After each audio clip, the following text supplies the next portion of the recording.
Sure. I think predictive analytics has become one of the critical elements of a go-to-market strategy these days.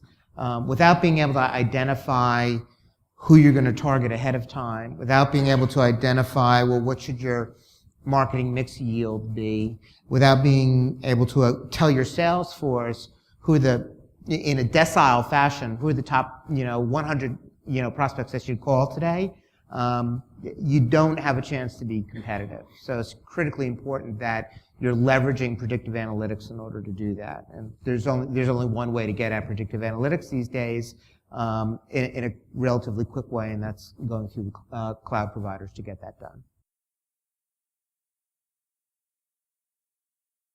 Yeah, so the progression has been pretty dramatic since sort of the age of digital, but I would say over the last couple of years it's gotten fairly revolutionary, and I'm sure Fred will talk about this a little bit more later. But you really have gone into a world now where, while analytics has always been critical and data is ever more critical, and there's many different types of data, of course, first party, third party, transactional data, your own customer data, all these different data sets that you need to pull together and be smart about. Now with the advent of, if you will, let's call it real-time media buying, because all this data at the end of the day is there to support what media, what marketing do I want to conduct, and where do I want to conduct it, and how do I want to reach all these different potential consumers out there. So it really, the punchline of a lot of this media is, a lot of this data is what media are you buying and how are you buying it and how efficiently are you reaching these consumers. You now move into a world, I'm sure many of you have sort of heard the term programmatic buying.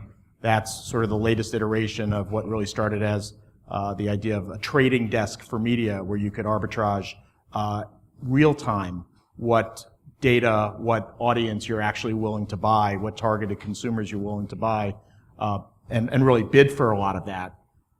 You've now moved to a world where of the display kind of media, which is 30-40% of digital media, you've now moved to a world where I think we're over 50% or approaching 50% of that media is being bought programmatically, which means it's being bought real time. So the analytics, just back to the analytics, to wrap it into the analytics, the analytics by definition is real time.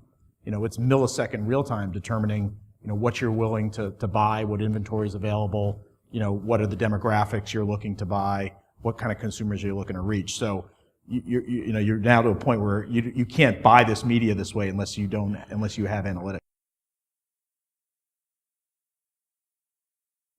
We have 39 different business units, and 26 of them operate what we call classified portals. And on the other side, as a publisher trying to attract advertisers, we were faced with the challenge of 26 different portals. If you have someone coming to boats.com looking for a $300,000 vessel, that customer, that person looking might be attractive to advertisers in a certain place. And on the other hand, someone coming looking for a $700 dirt bike wouldn't necessarily attract the same advertisers. So one of the challenges that we had was we had pockets of marketing folks running all these disparate portals, and the challenge was for me and my team to come up with ways to aggregate how we were going to segment those customers, segment those transactions, that activity, and be able to provide this kind of segmentation that the advertisers were looking for.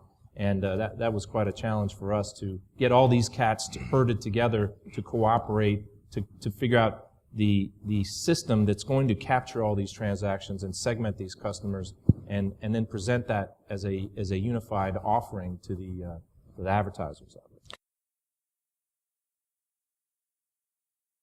Right. I think one of the things that many folks are forgetting about these days is digital asset management. So where are you going to store all your content, and how are you going to make it so it's easily editable, it gets stored easy, and then you can publish in a multi-channel route simultaneously. I think most organizations forget that critical step, because it really speeds time to market if you can change your content on the fly.